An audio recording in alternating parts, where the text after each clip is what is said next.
નમસ્કાર મિત્રો, આજે આપણે વાત કરીશું એક એવી વસ્તુની જે આપણા હાથમાં તો છે પણ ક્યારેક ક્યારેક માથા પર ચડી જાય છે અને એ છે મોબાઈલ.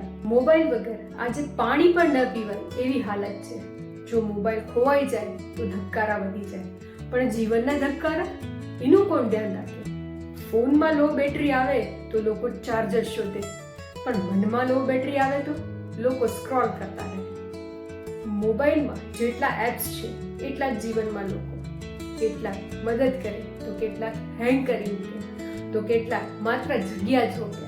ફોનમાં સ્ટોરેજ ફૂલ થઈ જાય તો આપણે એને ક્લીન કરી નાખીએ છીએ, પણ મનમાં જૂના દુઃખ ભરાયેલા હોય એ કોણ સાફ? જીવન પણ મોબાઈલ જેવું જ છે. સાચા લોકોને હોમ સ્ક્રીનમાં રાખો અને બીજાને ફોલ્ડરમાં મૂકી દો. ફોન રોજ અપડેટ થાય છે એટલે ચાલે છે, પણ આપણે અપડેટ નથી થતા એટલે અટકીએ છીએ.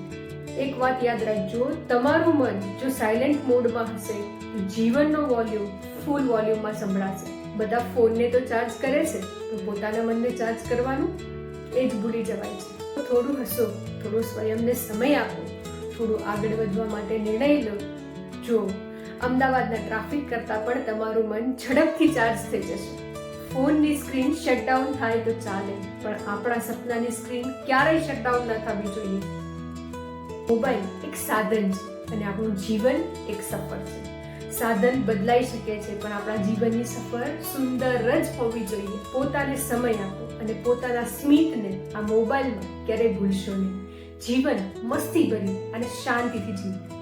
તો ફોનમાંથી આંખો થોડીક ઉપર કરો અને જીવન ઉપર ઝૂમ કરો તો ખબર પડશે કે આ જીવન કેટલું સુંદર છે. તમે ફોનનો પિન તો જાણો છો, પણ જીવનનો પિન પોઝિટિવ ઇન નેચર એ જ સાચો પિન છે.